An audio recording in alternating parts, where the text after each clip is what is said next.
नमस्कार। अथ प्रथम मंडल पंचषष्टितमस्य सूक्तस्य प्राशर ऋषिः अग्निर्देवता। अब 65वें सूक्त का प्रारंभ है। पश्वानतायुं गुहा चतन्तं नमो युजानं नमो वहन्तं सजोषा धीराः पदैर्नु गमन उक्त्वा सीदन विश्वे युजत्राः। हे अग्नि के समान सर्वविद्या युक्त विद्वान, जैसे गुफा में व्याप्त वज्र के समान समाधान करने योग्य सत्कार को प्राप्त करते हुए जो आप अनुकूलता पूर्वक समीप स्थित होते हैं, उस आप को हम लोग भी इस प्रकार प्राप्त हों जैसे सब संगति प्रिय प्रीति को सेवन करने वाले बुद्धिमान लोग प्रत्यक्ष प्राप्त गुणों के नियम से पशु को ले जाने वाले चोर को आंकलित कर चुराए हुए पशु को प्राप्त कर लेते हैं।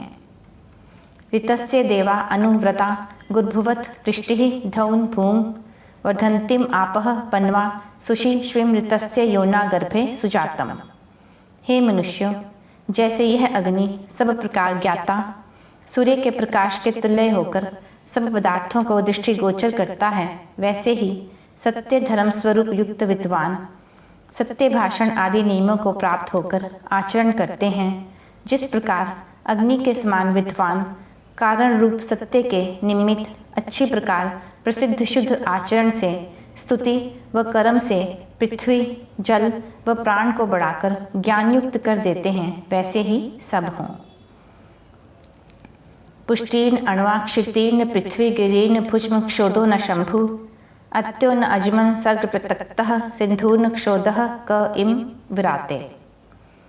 जो परमेश्वर शरीर आत्मा और इंद्रियों की पुष्टि के लिए सुख संपन्न कराने वाले जल के समान, मार्ग में घोड़े के समान सुखों को देने वाला तथा जल को संकुचित करने वाले समुद्र के समान भीतर तक जानने वाला है, उस प्राप्त करने योग्य ईश्वर और विद्युत रूप अग्नि को कौन विद्वान स्वीकार करता है, अर्थात इन दोनों को जानने वाला कोई विद्वान दुर्लभ ही है।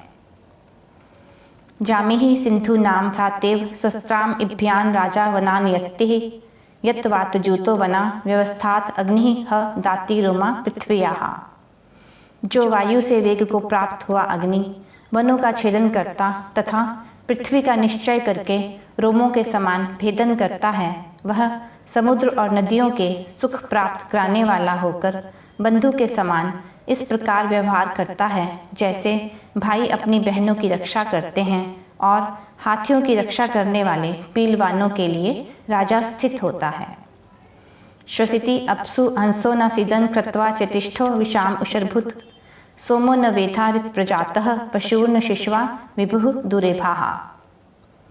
हे मनुष्यों, तुम लोग जो अग्नि जलों में हंस पक्षी के समान आता जाता, प्राणियों में प्रातः काल बोध कराने, अपनी बुद्धि व कर्म से अत्यंत ज्ञान कराने वाले औषधि समूह के समान कारण से उत्पन्न होकर वायु जल में प्रसिद्ध पुष्ट करने वाले गौ आदि पशुओं के समान जिस प्रकार दूर देश से आती हुई विद्युत व्यापक होती है, वैसे व्यापक हुआ प्राण अपान आदि को करता है, उससे परीक्षा करके कार्यों में संयुक्त करके सब सुखों को प्राप्त करो। यह 65वां सूक्त समाप्त हुआ। अगले अंक में 66वां सूक्त प्रस्तुत करेंगे। नमस्कार।